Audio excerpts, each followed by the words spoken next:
Welcome to my channel and thank you guys for joining me. And I saw this on Facebook and it's not even there anymore, and I think it's very important. And this was about the Fukushima disaster that happened in 2011, and the nuclear power station. It was a tsunami, I believe, and it damaged the reactors. And ever since then, the radiation levels have been rising, and you can't eat anything out of the ocean. And there are many videos on YouTube about animals dying. And they are trying to say they don't know why when they do know why. This radiation, this radioactive water is pouring into the ocean. It is in fish. They can't even fish. They cannot eat it.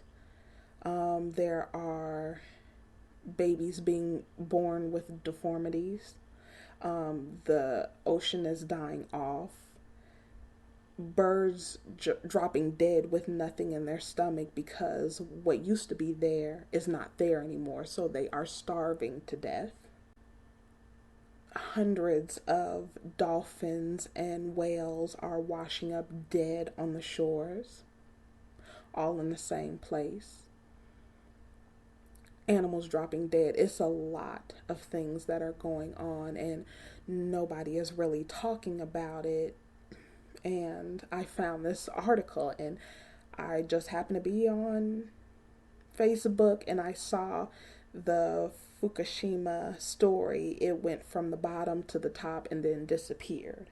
And I guess that was a way of saying, you know, we did warn you. We put it out there. See, we put it out there, but they took it away in, 30 minutes. And it says here, Fukushima nuclear reactor radiation at highest levels since 2011 meltdown. And it says radiation levels inside a damaged reactor at Fukushima Daiichi nuclear power station are at its highest since the plant suffered a triple meltdown almost 6 years ago. The facility operator, Tokyo Electric Power, TEPCO, an atmospheric reading as high as 530 sieverts, I hope I'm saying that right, an hour, has been recorded inside the contaminated vessel of reactor number 2, one of 3 reactors that experienced a meltdown, which the plant was crippled by a huge tsunami that struck the northeast coast of Japan in March 2011.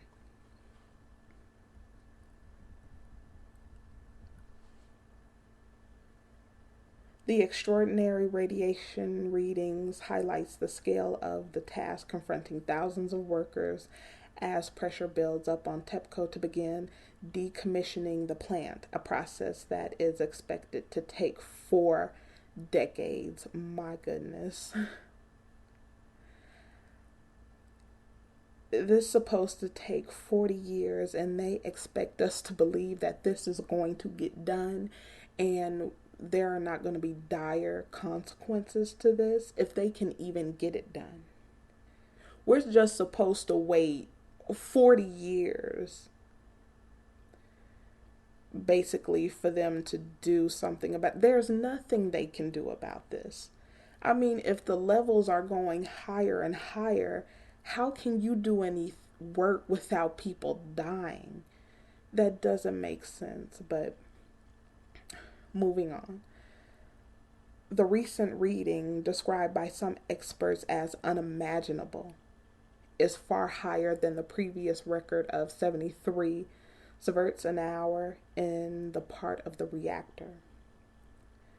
One single dose of 1 sievert is enough to cause radiation sickness and nausea. 5 sieverts would kill half of those exposed to it within a month. And a single dose of 10 sieverts would prove fatal in weeks. TEPCO also said image analysis had revealed a hole in the metal grating beneath the same reactor's pressure vessel. The 1 metric wide hole was probably created by the nuclear fuel that is melted and then penetrated the vessel after the tsunami knocked out Fukushima Daiichi's backup cooling system.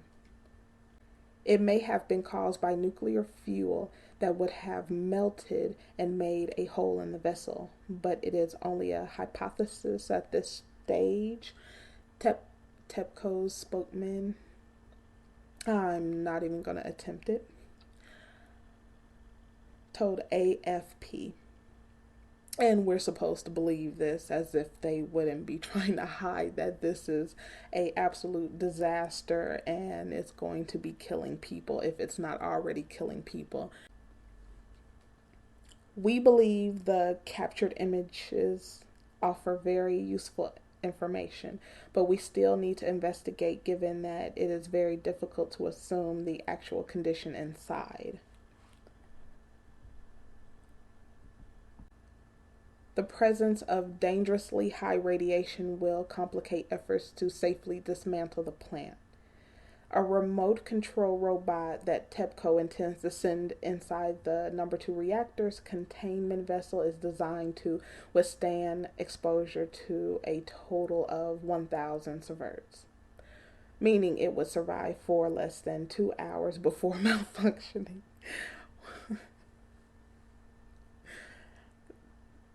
Such BS. As if they can do something about this disaster. The firm said radiation was not leaking inside the reactor, adding that the robot would still prove useful since it would move from one spot to the other and encounter radiations of varying levels. TEPCO and its network of partner companies at Fukushima Daiichi have yet to identify the location and condition of melted fuel in the 3 most serious dangerous reactors. Removing it safely represents a challenge unprecedented in the history of nuclear power. Quantities of melted fuel are believed to have accumulated at the bottom of the damaged reactor containment vessel, but dangerously high radiation has prevented engineers from actually gauging the status of the fuel deposits. Earlier this week, the utility released images of dark lumps found beneath reactor number 2 that it believes could be melted uranium fuel rods, the first such discovery since the disaster. In December, the government said the estimated cost of decommissioning the plant and decontaminating the surrounding area, as well as paying compensation and storing radioactive waste, has risen to 21.5 yen, nearly doubling a estimated release in 2013. So this was just something to put out there. I believe everyone should be looking into this issue. People are so concerned about Beyonce's twins, but yet you have a nuclear plant that is leaking radioactive waste. And it is detrimental to our planet, to our animals, and to us. And this has been going on for years, and nobody has really been talking about it. Nobody has put it out in the news. Everybody's been worried about crazy ass Trump and Beyonce's babies and whatever else craziness is put out there, But this is very real, and I'm going to keep my eye on this, and let me know what you think. Let me know if you have any more information on this, and I'll see you next time.